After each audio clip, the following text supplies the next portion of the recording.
지난 1강에서 우리가 배웠듯이 유럽이 중세 천년 암흑의 시기에 빠져 있을 때 단연 인류 문명을 견인했던 찬란한 과학과 문명과 예술은 이슬람 세계에서 살아 있었습니다. 이것이 유럽의 르네상스를 가능케 해줬던 문화적, 지적 원동력이 되었고, 천년 세계 제국을 관리하면서 그 당대 지구상에 존재하던 모든 지역과 어떤 산물과 정보에 대한 기본적 DB를 하고 있었던 것 같습니다. 그래서 이슬람 학자들이 이미 그 시기에도 코리아에 대한 기록을 남겼습니다. 지금까지 학계의 연구에 의하면 18명의 아랍 학자가 쓴 23권의 각종 지리서, 역사서, 백과사전 등에서 신라를 묘사한 책이 확인이 돼서 우리 학계에 보고가 되어 있고, 또 2권의 책에서 고려에 대한 기록을 하고, 우리 왕조실록의 조선 초기까지 이슬람 문화와 긴밀한 교류를 했다는 흔적들을 우리가 찾을 수 있습니다. 이미 이 이슬람이 생기기 7세기 이전부터 우리나라와 서아시아 중동 간의 그 관계를 알려주는 신비로운 흔적들이 놀랍게도 많이 발굴됩니다. 이게 신라 고분, 황남대총, 서봉총, 천마총, 금령총 등에서 발굴된 로마 페르시아형 유리입니다. 지금 눈으로 봐도 저 색감이나 어떤 미학적 구도나 디자인들이 어디 내놓아도 손색 없는 최고가 품격 있는 유물들입니다. 특히 가운데 있는 손잡이가 있는 저걸 봉수형 유리병이라는데, 저는 우리나라 국보 193호입니다. 놀랍지 않습니까? 그리고 미추왕릉에서 이런 은그릇이 하나 발굴됐습니다.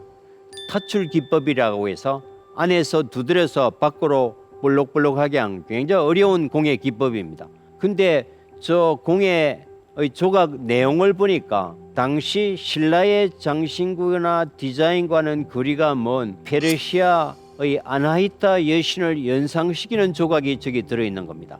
여기서 이제 오른쪽에 있는 것은 대랑 국립박물관에 있는 은그릇에 아나히타 여신이 새겨져 있는데, 이게 신라 장인들이 이 아나히타 여신의 모티프를 어떻게 알았을까요?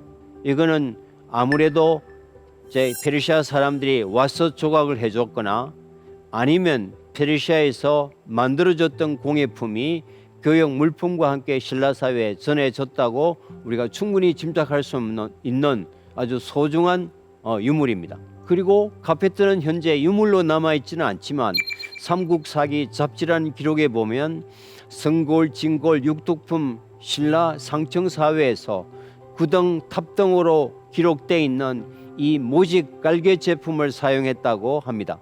당시 신라는 이 양모 직조 기술을 가지고 있다는 게 확인되지 않기 때문에 이걸 직수입품으로 본다면 페르시안 카페트 이외에 다른 대안이 없을 것 같습니다. 신라 귀부인들이 저런 장신구들을 들고 다녔다고 상상하시면 정말 놀랍지 않습니까?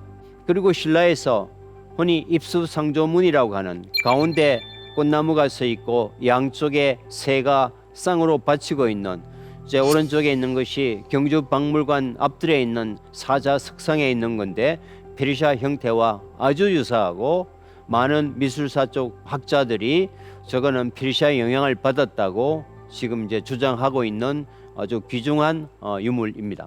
그리고 여러분 절에 가시면 이 불교 사찰에 저렇게 아름다운 단청을 많이 보실 수 있습니다.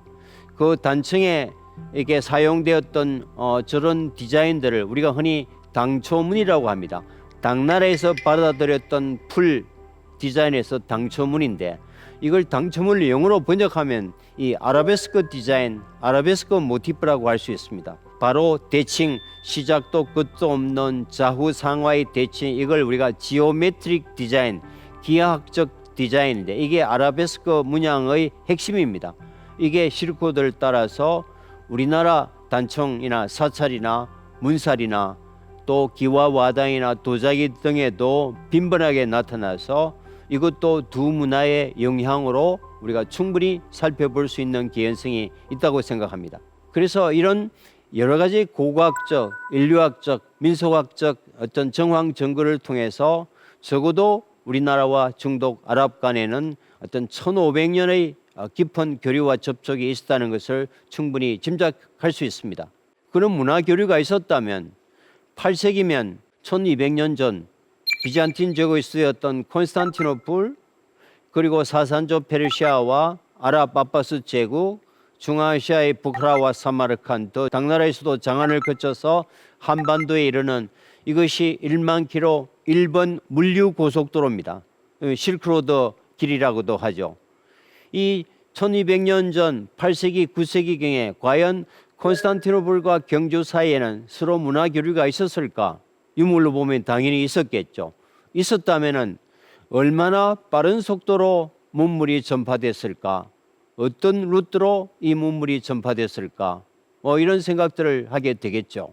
제가 동시 패션 시대라고 얘기했습니다. 이거 어떻게 우리가 증명해 보일 수 있을까요? 문화 전파 속도는 정확하게 낙타 이동 속도에 비례합니다. 낙타는 자기 몸무게의 2배에 해당되는 짐을 적재하고 400km를 중간에 사료나 물 한 모금 먹지 않고 이동해 갈 수 없는 놀라운 수송력을 가지고 있습니다. 사람은 1시간에 4km를 갑니다. 성인 걸음으로. 하루에 10시간씩 이동해 가면 하루에 40km를 갑니다. 그럼 10,000km면은 250일 정도 걸리죠. 38, 24, 8개월이 조금 더 걸립니다. 하루에 40km씩 가는 것은 10시간 잠 충분히 자고 또 새끼 밥 다 먹고 적당히 휴식하면서 가는 시기입니다. 근데 예나 지금이나 무역은 속도 경쟁, 가격 경쟁, 품질 경쟁입니다. 어느 상단이 어느 곳에서 무슨 물건을 싣고 어느 목표 시장을 향해 가는지 서로 모릅니다. 굉장히 경쟁입니다. 근데 천신만고 끝에 그 많은 비용을 지불하고 위험을 무릅쓰고 생명을 담보하고 예를 들면은 신라 경주 시장에 도착했는데 8개월 만에, 근데 한 달쯤 전에, 보름쯤 전에 다른 상단이 먼저 와서 비슷한 물건을 풀어버렸다. 어떻게 되나요? 쫄딱 망하잖아요. 그래서 어떤 교육품은 목표 시장이 정해지면 그 물건은 가속도를 붙여서 빨리 가야 됩니다. 상대와 속도 경쟁을 하잖아요. 지금도 음식 배달할 때가 다 속도 경쟁이잖아요. 옛날 사람이 지금보다 장사를 더 못했다, 이런 편견을 벌써 던지십시오. 과거 사람들은 정보가 제한되어 있기 때문에 생존에 소위 말하는 욕구가 훨씬 강하기 때문에 지금 사람보다도 훨씬 교역을 잘 했던 것 같습니다. 그래서 하루 10km의 가속도를 붙이면 50km까지도 갈 수 있습니다. 그때마다 20km, 30km마다 카라반사라이라고 하는 대상 숙소가 있습니다. 그럼 10,000km면 200일이면 옵니다. 길어야 10개월, 보통은 8개월이면 오는 겁니다.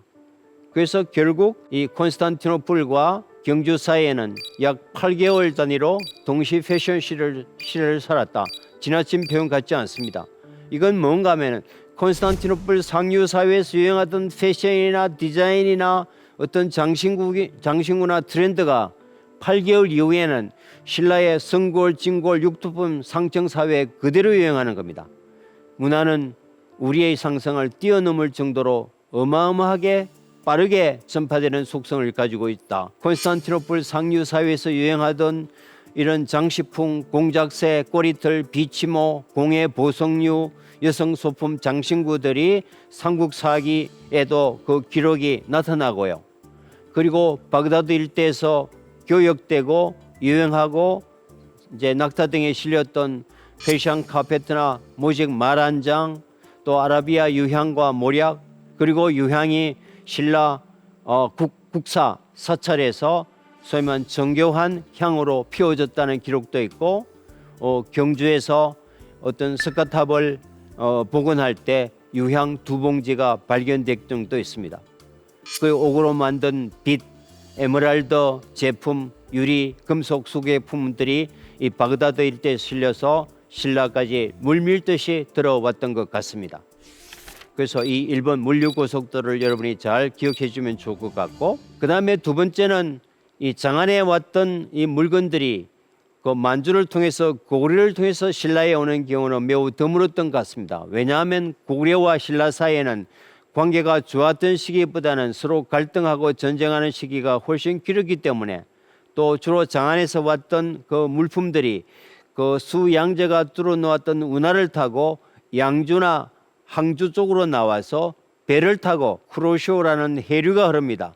이 해류를 타고 대한해협을 거쳐서 경주로 들어오는 이것이 일본 루트고 지금도 많은 수출선들이 이 해류를 이용해서 외국으로 수출하고 있습니다.